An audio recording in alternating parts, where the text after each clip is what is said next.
네, 반갑습니다. 유튜브에 보시는 분들은 잘 모르시겠지만 정말 많은 분들이 와 계시네요. 네. 어, 저는 그 한국건설기술연구원에서 빔 클러스터의 장을 맡고 있는 문현석이라고 합니다. 저희 그 부서가 사실은 국내 이제 BIM에 대한 전체 R&D뿐만 아니라 제도 정책을 총괄하는 그 부서가 되겠고요. 최근에는 이제 저희가 어, 법정 기관으로 지정을 받게 됐습니다. 저희 부서가. 그래서 앞으로 이제 뭐 지자체라든지 뭐 산업 등에 대한 빔 도입을 위한 활성화에 저희가 같이 좀 지원을 많이 해드리려고 생각을 하고 있고요. 어, 혹시 발표 자료가 준비가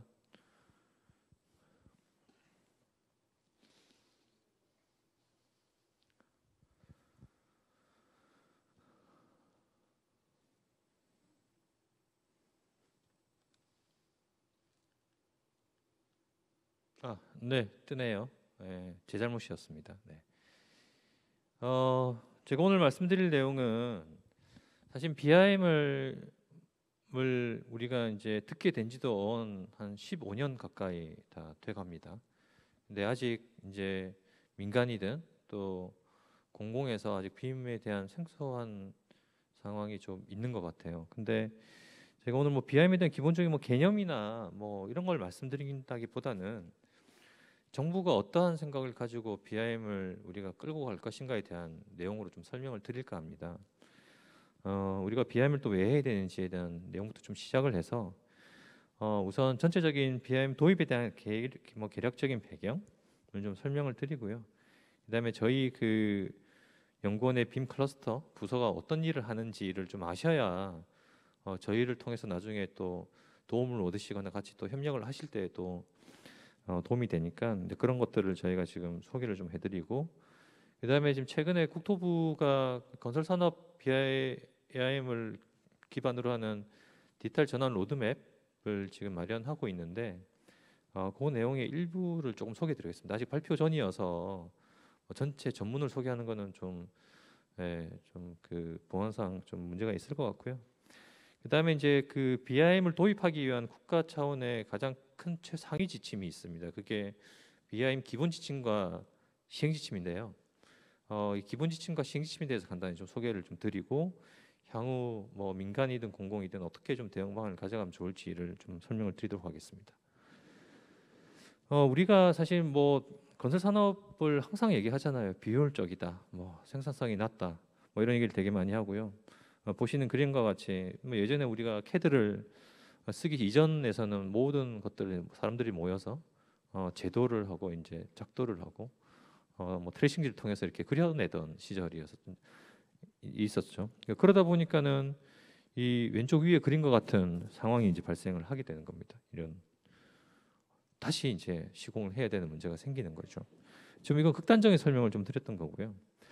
그리고 이제 건설이 결국은 우리가 이제 인력 중심의 그 산업이다 보니까 사실은 단순화된 업무들도 꽤 많았던 거고 그다음에 그런 과정에서 또 얻어지는 그 건설산 그 설계 도면이나 이런 것들에서 오류들이 결국은 제대로 해결되지 않은 채 시공을 하다 보니까 또 설계 변경을 하게 되고 또 재작업을 또 하게 되는 상황들이 좀 많이 발생이 됩니다. 그리고 건설 산업의 그 생애 주기, 그러니까 각 단계별 동안 발생되는 정보들 간에 서로 연결이 되지 않다 보니까 이전에 만들었던 데이터를 또 그 다음 단계에 새로 만들어야 되는 경우들이 또 생기는 거죠. 의사소통도 잘 안 되고 그리고 도면이 한번 만들어지고 나면 이게 잘 관리가 안 되죠. 없어지거나 캐비넷에 어디 저장이 되어 있는데 나중에 다시 꺼내 보려면 다양한 문제들이 발생이 되는 겁니다. 그리고 지금 현재 우리나라의 이제 건설 체계들이 아직은 설계 시공 분리 발주에 많이 그 치우쳐져 있죠. 그래서 설계가 끝나고 나면 이제 끝입니다. 사실 발주처에 성과품을 납품하고 이제 결국 시공이 또 새롭게 계약이 되면 그 시공사들은 그 데이터를 받아서 새롭게 시공을 해야 되는데 설계 데이터들을 다시 만들어야 되는 상세도를 다시 그려야 되는 문제들이 많이 발생한다는 거죠. 이런 것들을 다양하게 좀 해결할 필요성이 있겠다. 라는 것들이 이제 대두가 되면서 우리가 이제 사실 건설의 생산성이라는 거는 다양한 생산성을 높이기 위한 도구들, 기법들, 방법들을 통해서 얻어지는 거거든요. 그 중에 하나가 이제 BIM이라는 기술이 될 수가 있겠습니다. 요즘에 그 코비드 19 때문에 갑작스럽게 이제 그 부상한 게 요즘에 뭐 협업, 그다음에 뭐 메타버스 이런 얘기들 많이 하고 있잖아요. 근데 그 틈을 또 타서 세계적인 시류에 맞춰가지고 이제는 이런 그 디지털 환경 속에서 얻어지는 데이터들을 어떻게 하면 또 사용자들한테 잘 제공을 할 수 있을까 이런 고민들을 많이 하게 되고 또 국가도 이런 그 코비드 19에 따른 SOC 디지털화의 가속화를 위한 어떤 디지털 뉴딜 정책을 또 발굴을 하고 있습니다.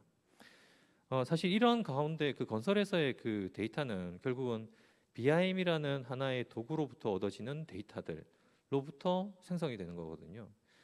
BIM이라는 아직 용어가 명확하게 서지 않으실 수도 있는데 BIM이라는 용어는 결국은 우리가 정보를 상호 교환하고 관리하기 위한 체계인데 빌딩이라는 모델과 그다음 인포메이션이라는 모델의 합성어예요. 그 중에 그 BIM의 가운데 I자가 가장 중요합니다. 데이터, 정보. 그러니까 결국은 이것들이 우리가 만드는 데이터들을 다른 사람한테 보내기도 해야 되고 의사소통하는 과정에서 또 동일한 약속과 규약을 통해서 또 전달이 되기도 해야 됩니다. 그러려면 우리가 전달하는 방법이 필요하게 되겠죠. 그래서 어떤 표준이라는 게 들어와야 되고요. 그다음에 우리가 전달할 때 그냥 전달하는 게 아니라 건설이라는 특성은 사실 구조물이라는 형태로 형상을 가지고 있습니다.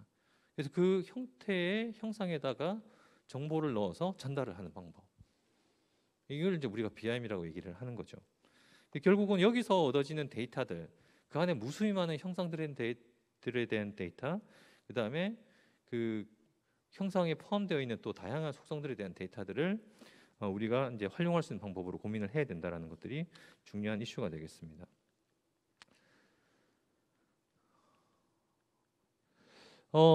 사실 우리나라는 어떻고 또 해외는 어떤지를 한번 좀 볼 필요가 있는데요. 사실 해외에서 BIM은 우리나라보다 상당히 좀 앞서 있습니다. 이미 공공의 영역에서는 의무화가 되어 있고요. 신규 건축이든 토목이든 신규 사업에 BIM을 도입하는 것을 의무적으로 명시를 하도록 되어 있어요. 국내도 이제 최근에는 그런 기조에 맞춰서 이제 전략을 내세우고 있습니다. 가장 잘하고 있는 나라가 영국 같은 나라고요. 영국은 정부가 이미 2000년대 중반부터 주도를 해서 전 세계를 아우를 수 있는 공통이 되는 표준을 만들고 결국은 그걸 국제 표준화해서 유럽이든 중동이든 또 이런 국가들에다가 그 표준을 보급하는 형태까지도 지금 발전이 되어 있습니다. 물론 우리도 일부는 그거를 차용하려는 노력을 또 하고 있고요.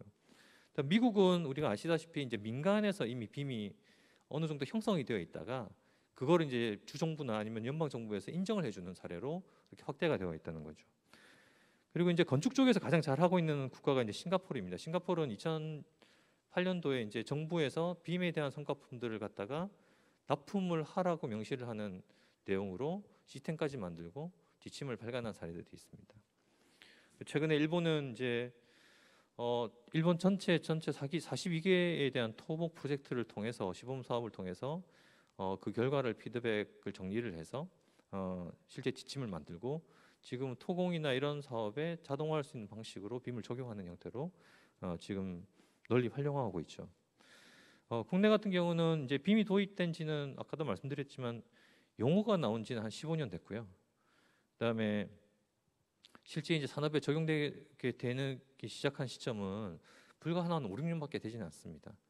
그 사이에 많은 발전이 좀 있었다고 보이고 국가도 이런 이제 전체적인 시류에 맞춰서 우리가 스마트 건설이라는 하나의 큰 그림 내에다가 빔을 밑바탕에 깔고 시작을 한 형태로 전략을 제시를 하고 있습니다. 그래서 우리가 스마트 건설이라는 뭐 건설 자동화, 그다음에 뭐 오프사이트 컨스트럭션 이런 내용들을 달성하기 위해서 BIM이 항상 그 밑바탕에서 중요한 역할을 하도록 그렇게 제시를 하고 있죠. 그래서 최근에 2018년도에 이제 관련된 로드맵이 나왔고요.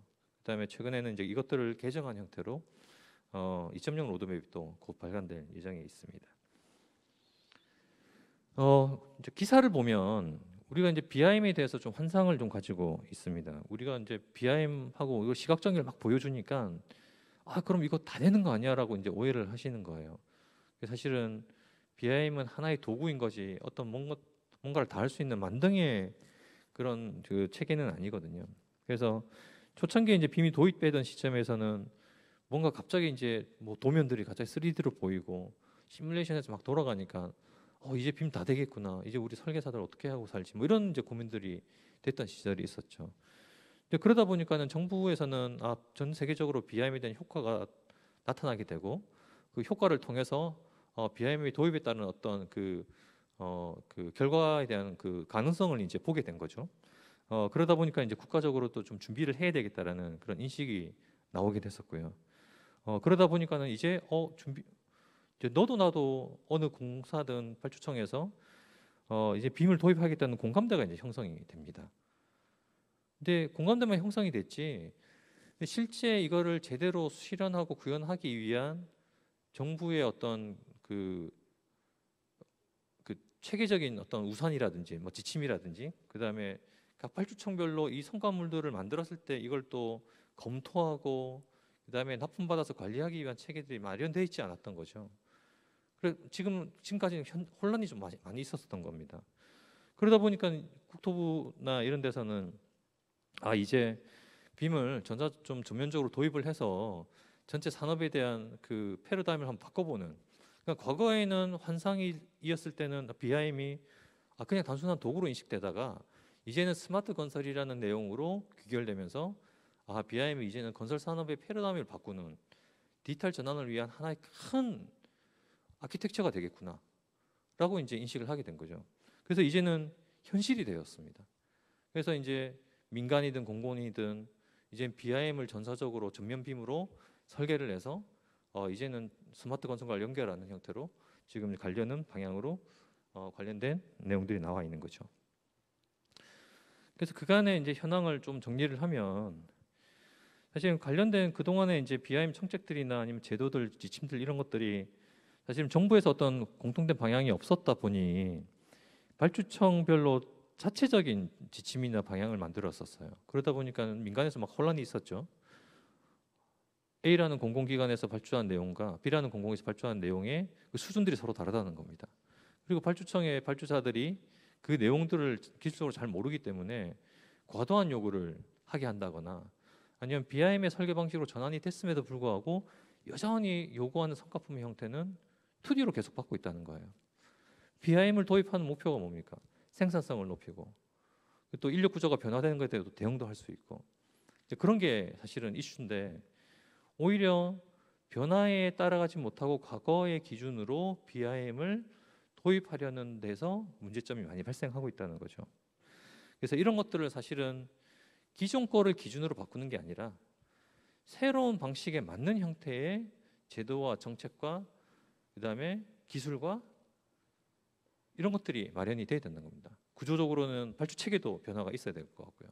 그래서 요즘에 국가가 얘기하는 것처럼 BIM은 건설 산업의 디지털 전환을 위한 체계라고 얘기를 하고 있는 겁니다. 그 국내에 관련된 빔 정책 동향을 좀 보면 정말 많죠. 2009년 이제 건축 쪽부터 나오기 시작했었고요. 그다음에 토목 쪽부터는 이제 우리가 건설기술진흥 기본 계획이라고 해서 건설의 기술을 5개년 계획으로 어떻게 개발해서 꾸릴 것인가에 대한 최상위 국가 기본 계획입니다. 거기에 이제 BIM을 도입하겠다라는 내용들이 명시가 되면서 BIM의 활성화라든지 기반 기술 개발이라든지 이런 것들이 이제 명시가 되었었고요. 근데 그거에 따라서 단계적으로 BIM을 도입을 의무화하기 위한 전략들을 계속 내고 있습니다. 뭐 예를 들면 2020년까지 뭐 500억 인상 공사에다가 빔 발주를 의무화한다든지, 그다음에 신규 통기 사업을 뭐 빔을 적용하게 한다든지에 대한 그런 전략들이 나오게 되는 거죠. 최근에는 이제 우리가 빔을 도입하는 거에 있어서 이게 과도기적인 성향 그 단계에 있기 때문에 설계사들한테 어느 정도의 대가를 지불하고 적절한 결과를 얻어내자고 하는 공감대가 있어서 최근에는 대가에 대한 부분도 해결하려는 노력도 가지고 있습니다. 그래서 지금은 아직은 단계적이긴 하지만 도로에 대한 설계를 시작으로 해서 타 사업 분야까지 이제 대가에 대한 기준을 마련하는 작업들을 최근에 이제 착수를 했죠. 그다음에 우리가 그 대형 공공공사 입찰 방식에 관한 기준에 보면 이제 기존에 그 통키로 할 수 있는 사업의 규정들이 있습니다. 이제 뭐 우리가 발주 방식 심의도 하긴 하지만 그 일반 공사를 하더라도 스마트 건설 기술을 도입하려고 하는 사업 등에 대해서는 통키로 발주를 낼 수 있도록 그렇게 법이 바뀌었죠. 그러다 보니까 그 스마트 건설이라는 범위 내에 BIM에 대한 평가 항목이 배정이 되어 있고, 뭐 처음 시작할 때는 15점 만점에 한 4점 정도 시작을 하다가 지금은 그게 한 7, 8점 이상으로 올라와 있습니다. BIM에 대한 평가 비중 항목이. 근데 그 정도로 그 스마트 건설을 구현하는 것에 있어서 빔의 역할과 그 내용들이 아주 중요하게 바뀌었다는 거죠. 단순히 그냥 도구로 쓰이거나 아니면은 3D 형태로 표출하는 게 아니라 그걸 프로세스에 녹여서 활용할 수 있는 방식으로 바뀌고 있다는 겁니다. 그다음에 이제 최근에 이제 기본 지침과 시행지침을 마련하고, 그다음에 로드맵을 통해서 우리가 건설 산업의 전방위적으로 디지털 전환을 어떻게 할 건지 빔을 기반으로 거기에 대한 이제 중장기적 계획을 수립을 하게 되는 거죠.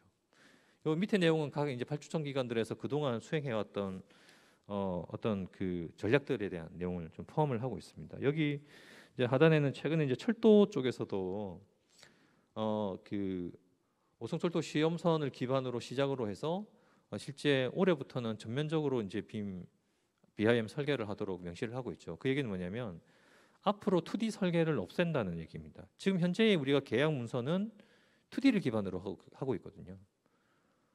근데 이제 BIM으로 시프트 되는데 아직도 2D를 기반으로 계약 문서, 계약의 근거로 쓴다는 것들이 말이 안 되는 얘기죠. BIM으로 시프트 되면 거기에 맞도록 우리가 관련된 제도나 정책이나 이런 것들을 바꿔서 시행을 해야 될 필요가 있다는 것입니다.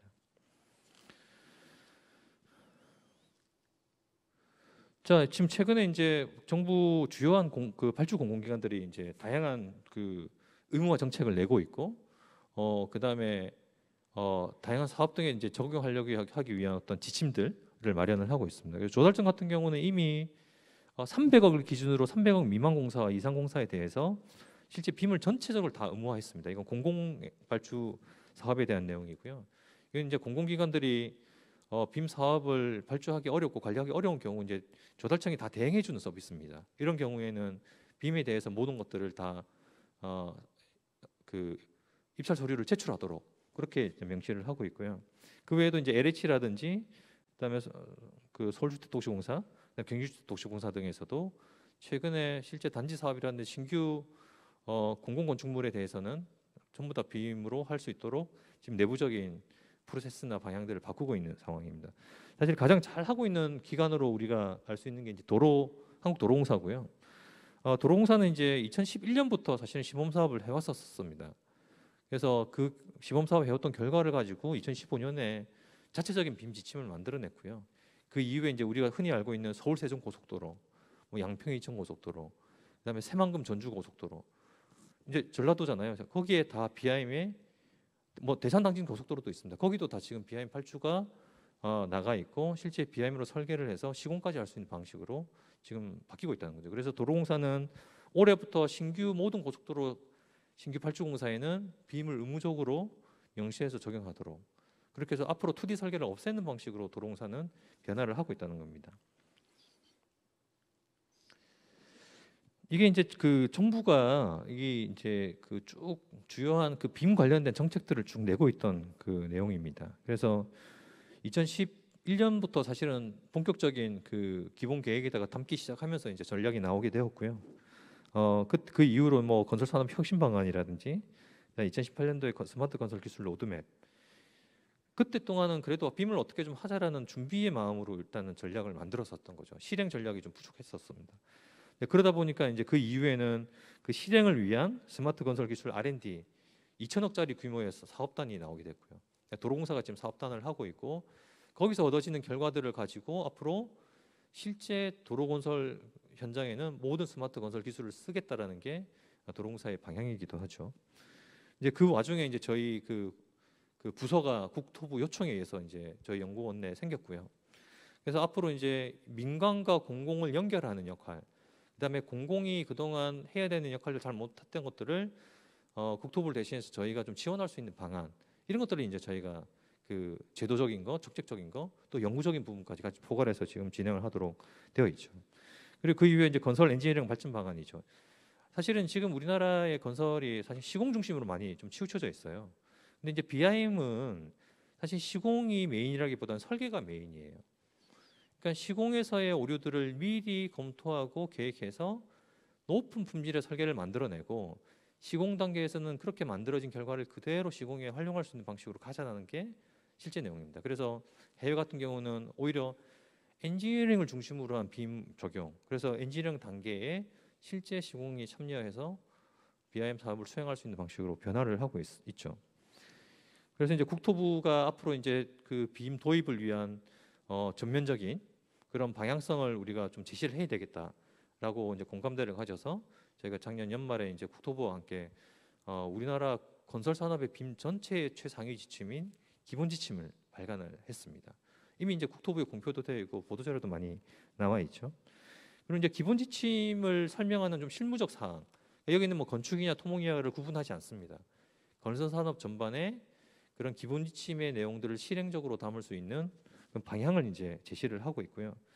그리고 이제 도로에 대한 대가라든지 앞으로 내년부터는 철도, 건축 분야에 대한 이제 빔 대가들을 어떻게 명시할 건가에 대한 또 전략도 수립을 하고 있고요. 그런 이제 다양한 전략들을 좀 국토부에서 이렇게 마련을 하고 있습니다. 대표적으로 한 두 가지 정도 제가 좀 내용을 소개드리면, 이제 건설산업 엔지니어링 발전 전략을 보면 BIM에 대한 내용들이 대부분이에요. 건설산업 엔지니어링인데 이 내용에는 이제 BIM이나 이런 스마트 건설 기술 확대를 통해서 우리가 이제 전체적인 공통의 가이드를 마련하는 기본 지침을 마련한다거나 대가 기준을 정비하고, 그다음에 이런 것들을 같이 좀 수행할 수 있는 좀 컨트롤 타워 역할을 하는 어떤 빔 센터의 근거를 마련하고, 그다음에 우리나라 또 국산에 필요로 하는 빔 소프트웨어에 대한 활성화를 추진하고, 그다음에 민간이 좀 더 빔 사업을 할 수 있도록, 사실 투자 비용이 많이 들거든요, 초창기에는. 그렇게 해서 좀 유인할 수 있도록 하기 위한 어떤 인센티브 정책 도입, 이런 것들이 이제 많이 이제 제시가 되어 있죠. 여기 보시면은 전체적인 지침이나 대가 기준, 그다음에 센터 근거 마련. 저희 이제 빔 센터 근거 마련에 대한 내용이 이제 저희 클러스터에 대한 내용이었고요. 최근에 이제 법제화가 완료가 되었습니다. 이 외에도 이제 그 CM이 잘 적용될 수 있는 발주의 파트가 저희가 기본 지침에도 명시를 하고 있지만 설계 시공 통합형 사업이에요. 그러니까 BIM의 특징을 갖다가 잘 실현하고 달성을 하려면 설계와 시공이 통합이 되어 있어야 돼요. 그러니까 설계에 만들어진 결과물들이 시공에 큰 변경이 없이 그대로 쓸 수 있는 환경으로 가야 되거든요. 그래서 우리가 이제 국내에서 가장 잘 쓸 수 있는 환경이 이제 턴키 사업 또는 기본 설계 기술 제한형 입찰 사업 또는 CML 리스크 위험형 그 책임형 CM 사업이죠. 이런 걸 통해서 우리가 빔에 대한 효과를 얻을 수 있다라고 해서 일단 우선적으로는 그런 사업 등에 이제 빔을 적용할 수 있도록 추진하겠다는 내용도 들어가 있습니다. 특히 이제 중요한 게 뭡니까? 기존의 그 발주청들이든 아니면 여기 지자체에 계신 분들이든 아니면 그 공공 그 발주청이든 사실 BIM을 알고 어떻게 요구 사항을 줘서 성과물을 받아야 되는지에 대한 그런 또 전문성을 키울 필요가 있잖아요. 그래서 이 교육 체계에 대한 것도 상당히 큰 이슈입니다. 그래서 이런 것들도 이제 정부가 관심을 가지고 전체적인 빔 교육에 대한 방향, 이걸 또 자격증하고 연결을 하고 실제 이제 입찰할 때 그런 자격을 가진 사람이 포함된 형태로 입찰을 할 수 있도록 그런 것도 명시를 하고 있습니다. 그다음에 이제 작년 연말에 이제 저희가 기본 지침하고 이제 건축 분야 빔 로드맵 국토부가 발간을 했고요. 이제 건축 그 저희 지침에서는 국가 최상위 BIM 기본 지침이 되고 이제 BIM에 대한 적용 원칙이라든지 그다음 기준, 방향을 정의를 하고 있습니다. 그리고 우리가 이제 BIM을 쓸 때 쓰는 용어들이 다 제각각이에요. 쓰는 용어들에 대한 정의도 좀 마련을 했고, 그다음에 어떤 사업 대상에 우선으로 적용할지, 그다음에 빔에 대한 적용의 수준은 어떻게 할지. 그러니까 지금은 우리가 지금 BIM을 과거에는 그러니까 뭐 몇 년 전까지만 해도 BIM을 전원 설계 방식으로 우리가 빔 설계를 했습니다. 그 얘기는 뭐냐면 기존의 2D 도면이 다 만들어진 뒤에 실설계 도서가 있는 뒤에 그걸 기반으로 BIM 모델로 전환을 해서 전환 설계를 해서 실제 빔을 적용하는, 그렇게 되면 전환하는 비용이 추가가 들잖아요. 그러다 보니까 대가를 요구하게 되는 거고요. 근데 이게 결국은 나중에는 전환 설계가 아닌 전면 설계 방식으로 바뀌어야 된다는 것들을 명시를 하고 있습니다. 그 얘기는 기존의 2D에 있는 방식을 점점점 없애는 방식으로 가는 거죠. 그리고 계약의 근거가 되는 기본 문서가 모델이 데이터가 3D 모델, BIM 모델이 되는 형태로 바뀌겠다는 겁니다. 그 얘기는 현재는 less 2D, 그러니까 2D를 덜 내는 방식에서 나중에는 2D가 없어질 수는 없습니다. 당연히 현장에서 2D가 필요한 경우도 있거든요. 단지 이제 BIM에 대한 역할이 이제 훨씬 더 커지는 방식으로 가겠다는 겁니다. 그래서 2D 리스, 2D를 나중에는 없애는 방식으로 그렇게 이제 방향이 이제 전환이 되고 있는 사례이죠. 이제 제가 그 BIM에 대한 기본적인 현황을 좀 말씀드렸고, 이제 저희 그 부서에 대해서 좀 간단히 좀 소개를 드리겠습니다. 이걸 뭐 저희 부서에 대한 소개를 일부러 드리는 게 아니라 저희가 어떤 것들을 하는지를 좀 알고 계셔야 이제 앞으로 광주에서 또 신규 도로라든지 또 다른 사업 등에도 빔 발주를 해야 되는 경우가 생기거든요. 그럴 때 저희랑 같이 또 협업을 하시거나 아니면 저희 도움을 또 필요로 하시거나 컨설팅을 받으실 필요들이 좀 있을 겁니다. 뭐 사실은 뭐 광주뿐 최근에 이제 다른 지자체 등에서도 관심이 있다는 데들이 꽤 연락이 오고 있습니다. 예를 들어 부산광역시라든지 이런 지자체에서는 뭐 구조물을 중심으로 빔 적용을 해보겠다라는 얘기도 좀 하고 있고요.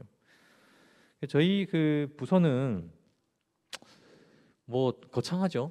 뭐 빔의 조기 정착, 뭐 민간이든 그런 그 공공이든, 그다음에 BIM 도입을 통해서 얻어지는 그런 성과들을 좀 확산을 통해서 우수 사례를 좀 발굴하고 그걸 서로 공유함으로써 BIM으로부터 그동안 우리가 도입하기 위한 좀 힘든 과정들을 좀 줄이는 걸 우리가 좀 도와주자라는 방식으로 간다는 겁니다. 그래서 국가 BIM 전반적인 제도 정책 R&D에 대한 싱크탱크나 컨트롤 타워로서의 역할을 하고, 저희가 이제 국토부로부터 그런 그 업무를 좀 위임받아서 앞으로 중장기적으로 수행할 계획을 가지고 있습니다. 그래서 저희는 제도 정책에 대한 총괄, 연구 개발에 대한 선도, 그다음 성과를 확산하기 위한 중심으로 가겠다.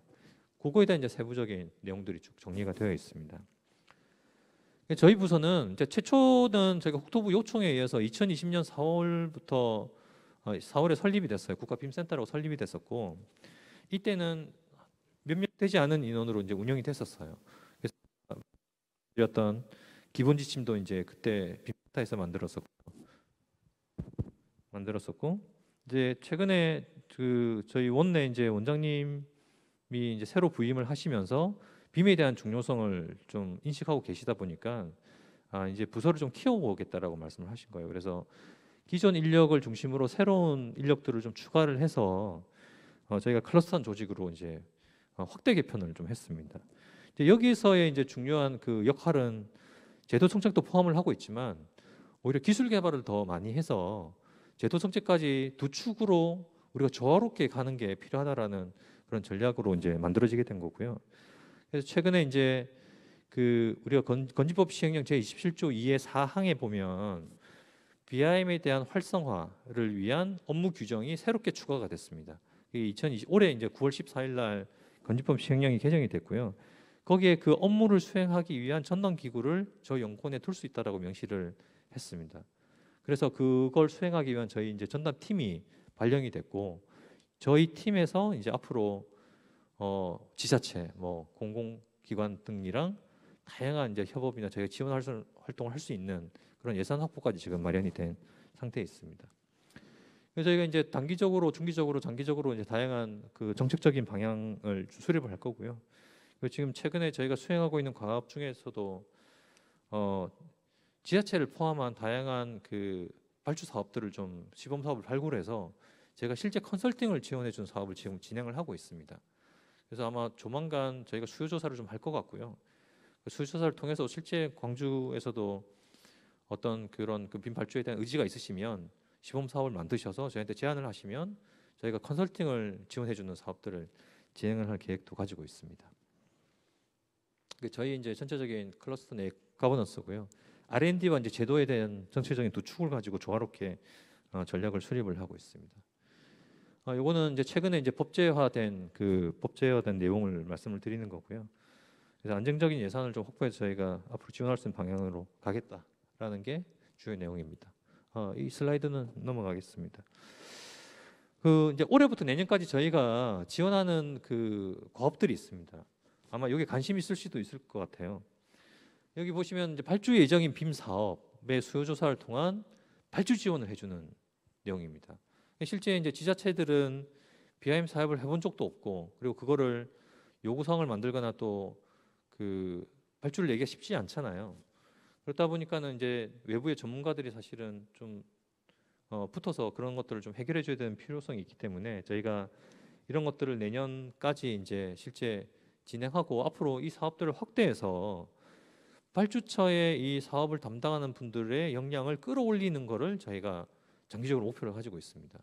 그러니까 민간이 잘해도 발주청에 계신 분들이 그걸 잘 이해하지 못하면 빔 사업이 잘 진행되지는 않거든요.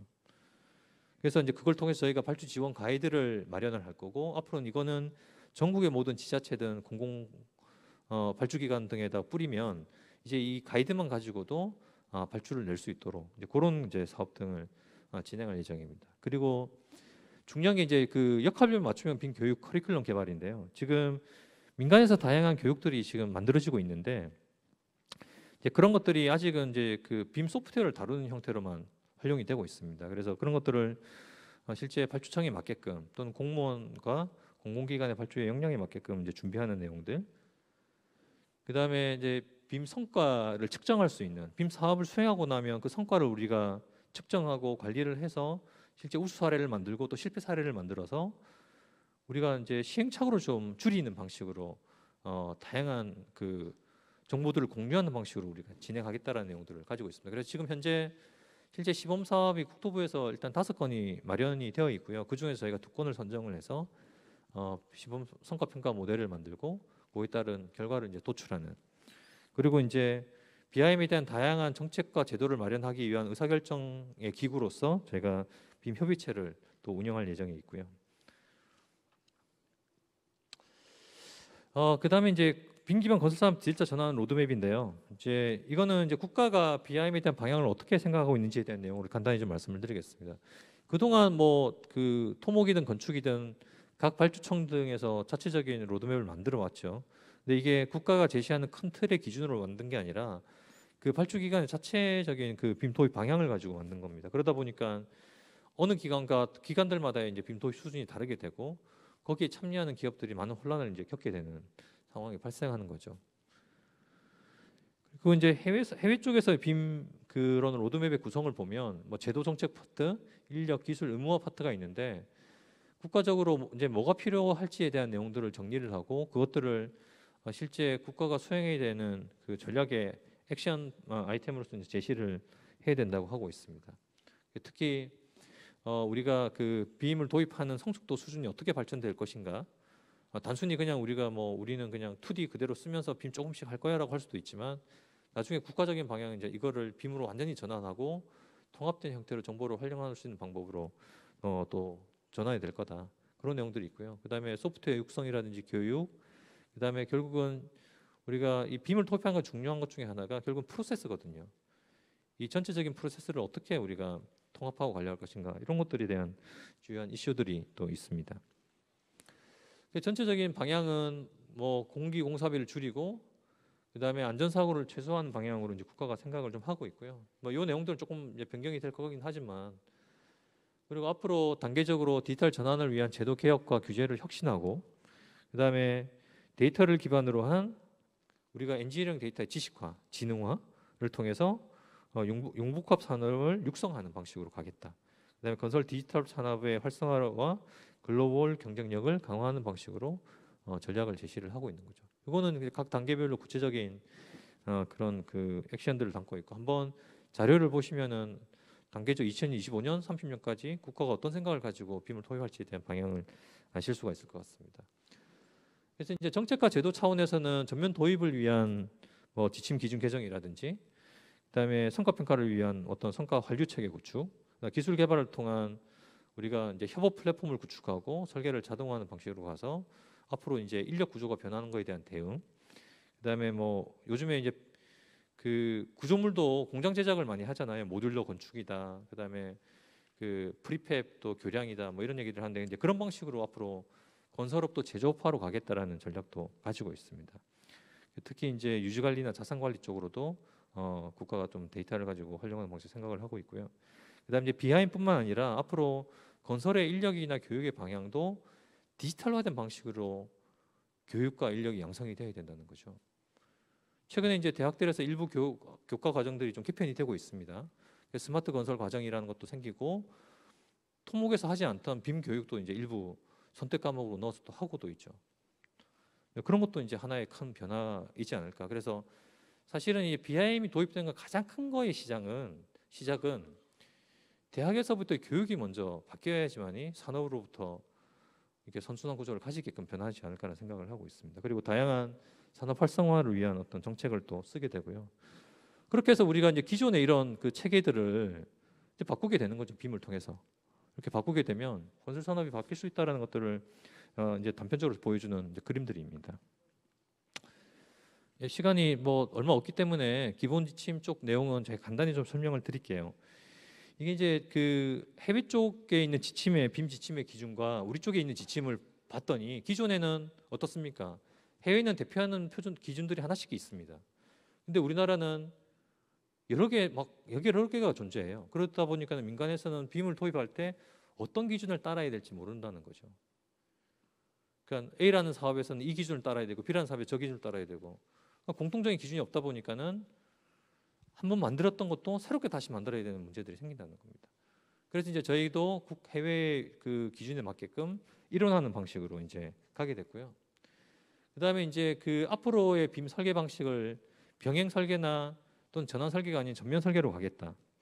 그다음에 2D 설계가 아닌 빔 모델 중심의 설계 방식으로 전환을 시키겠다. 그다음에 설계 시공 통합형 사업으로 빔을 바꾸고 그다음 도입하고 그다음 점진적으로 타 발주 방식에까지 확대하는 방식으로 가겠다. 이렇게 지금 이제 전략을 짜고 있습니다. 그렇게 해서 이제 이게 싱가포르에서 보시면 기존의 계약의 기준이 되는 문서를 2D로 보고 있고 그때는 이제 그 제출되는 문서 형태도 2D로 보고 있는데 조금씩 이제 변화되면서 현재는 BIM으로 계약 문서를 가지게 되고요. 오히려 레퍼런스로서 2D를 제출하게 되어 있습니다. 그리고 제출되는 형태는 BIM에 대한 원본 파일 포맷과 국제적으로 쓰이고 있는 공통 파일 포맷으로 제출하도록 그렇게 요구를 하고 있죠.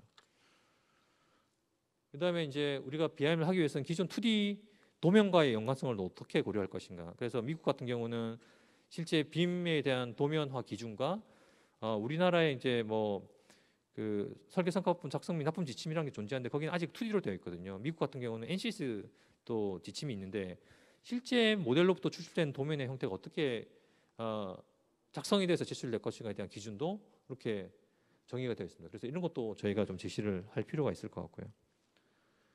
이게 이제 말씀드렸던 그 기본 지침의 전체 구조입니다.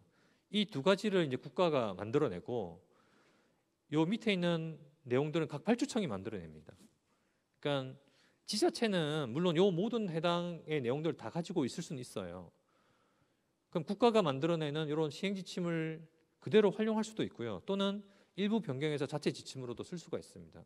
그래서 작년에 기본 지침을 만들었고 현재 이제 시행 지침을 만들고 있습니다. 이제 곧 이제 저희가 만들어서 오픈을 하게 되면 지자체 등에서는 이것들을 적극적으로 활용하실 필요가 있을 것 같아요.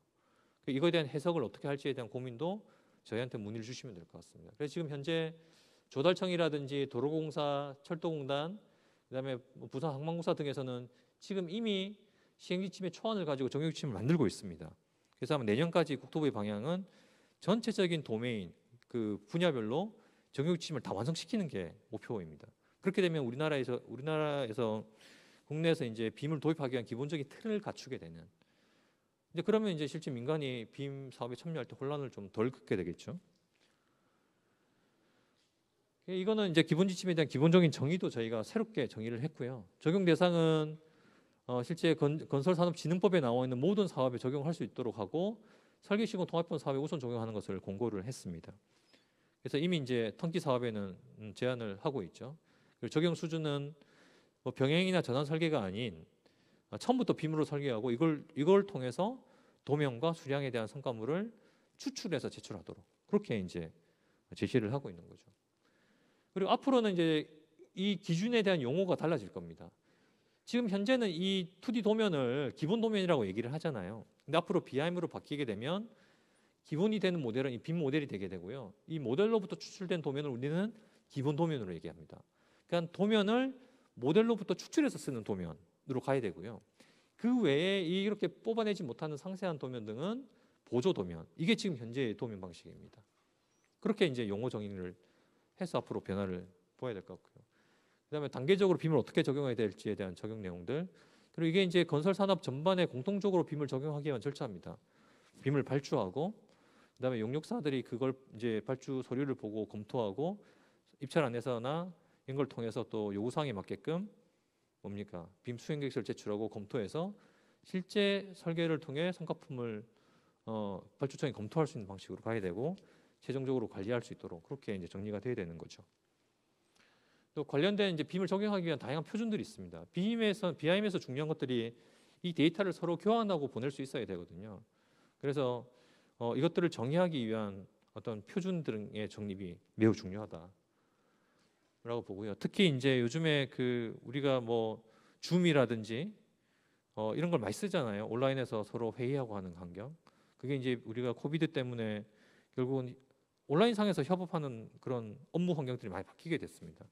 그래서 결국은 BIM의 궁극적인 목표도 다양한 사람들이 하나의 공간에 모여서 한번 만들어낸 모델을 가지고 검토하고 승인하고 또 새로운 데이터를 생성할 수 있는 방식으로 가야 된다는 거죠. 그래서 BIM을 기반으로 한 협업 체계도 매우 중요한 그 구조를 가지고 있다고 볼 수 있을 것 같습니다. 그다음에 이제 기본 지침을 기반으로 만들어내는 이제 시행 지침이 있는데 시행 지침은 저희가 발주자편, 설계자편, 시공자편으로 만들어내고 있고요. 그래서 발주자편에서는 발주자들이 이 시행 지침을 보고 어떻게 발주에 대한 기준을 잡을 수 있을지에 대한 정의를 하고 있습니다. 그리고 설계자편이나 시공자편은 성과품을 작성하고 그다음에 납품하고 관리를 어떻게 해야 되는지에 대한 내용으로 그렇게 정리를 하고 있죠. 그래서 이걸 단계적으로 저희가 세 권으로 분리해서 그 결과물을 내려고 하고 있습니다. 그래서 그 주요한 내용은 각 지침별로 이러한 그 정보 구조를 가지고 있습니다. 이제 마지막 챕터고요. 뭐 이건 금방 끝내겠습니다. 결국은 이 빔을 도입하는 거에 있어서 가장 중요한 거는 결국은 그 상위 의사결정자의 의지예요, 의지. 지금은 지자체도 빔을 발주를 낼 수 있는 환경은 되어 있습니다. 근데 그걸 할 수 있느냐 없느냐의 이제 문제인 거죠. 그다음에 우리가 이제 BIM을 단순히 이제 설계 모델을 만들어내는 게 아니라 그 만들어낸 결과를 우리가 시공 과정에 활용을 해야 되거든요. 그러려면 그 프로세스를 알아야 되고 비용을 컨트롤할 수 있어야 되고 자원을 컨트롤할 수 있어야 돼요. 그러면 우리가 단순히 모델을 쓰는 관점이 아니라 관리하는 관점, 특히 이제 프로젝트 매니지먼트의 관점으로 빔을 쓸 수 있어야 된다. 그런 전문가들을 좀 확대할 필요가 있는 거죠. 특히 BIM을 단순히 지금 하는 업무의 추가 업무로 쓰는 게 아니라 이것만 할 수 있는 전담 조직이나 인력이 반드시 필요합니다. 요즘에 도로공사 같은 경우에는 실제 사업의 그 현장에서 빔을 다루는 매니저급의 인력을 상주시키게끔 되어 있어요. 그게 이제 가장 중요한 변화이기도 하죠.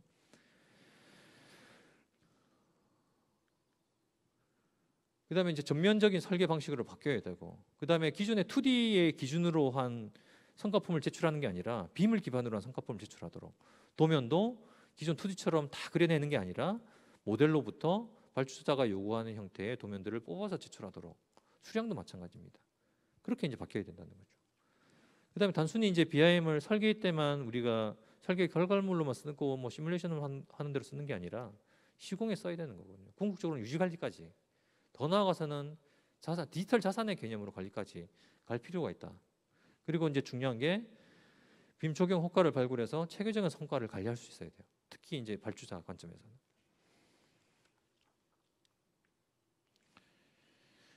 그래서 앞으로 우리가 이제 빔을 기반으로 한 디지털 전환으로 가기 위해서는 뭐 기업이든 또는 뭐 발주청이든 또 뭐 지자체든 정부든 이런 5가지 형태의 전략을 명심을 하셔야 될 것 같습니다. 그래서 건설에 대한 디지털화, 산업에 대한 디지털화, 특히 이제 중앙 집중화된 방식이라든지 그다음에 작업에 대한 통합, 협업 체계로 바꿔야 되고요.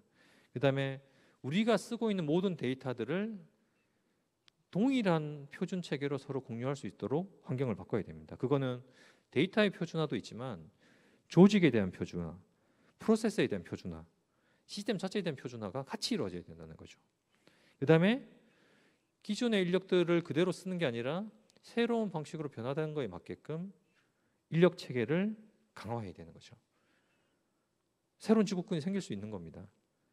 그렇게 해서 조직의 디지털화된 역량을 강화하고 그다음에 인력에 대한 체계들을 디지털화된 방식으로 바꿀 수 있는 그런 이제 투자들이나 교육 체계가 마련이 되고요. 그다음에 그렇게 바뀐 환경에서 조직들이 어떻게 잘 적응할 수 있는지에 대한 능력들, 오픈 마인드를 가져야 되겠죠. 그리고 조직이 상하 구조가 아니라 이제 수평적 구조로 서로 협업할 수 있는 방식으로 가야 될 것 같고요. 소통하고 최종적으로는 결국은 뭡니까? 빔을 도입하는 것들이 가치를 창출하는, 우리가 이만큼 돈 들였는데 어느 정도의 효과가 얻을 것인가, 디지털화 수준이 높아졌다든지 또는 생산성이 높아졌다든지에 대한 전략으로 제시를 또 해야 되는 거죠. 우리가 앞으로 BIM을 도입을 할 때 단순히 BIM으로만 접근하는 게 아니라 이런 5가지 관점을 고민을 하면서 BIM을 도입을 할 수 있도록 그렇게 전략을 수립해야 되지 않을까 싶습니다. 네, 그 BIM이라는 게 다소 이제 기술적으로 생소할 수는 있지만 쉽게 생각하면 데이터를 어떻게 다룰 것인가예요.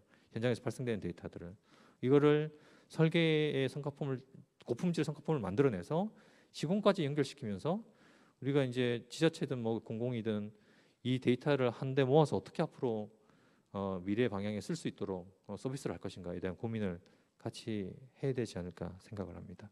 네, 이상 발표를 마치겠습니다. 감사합니다.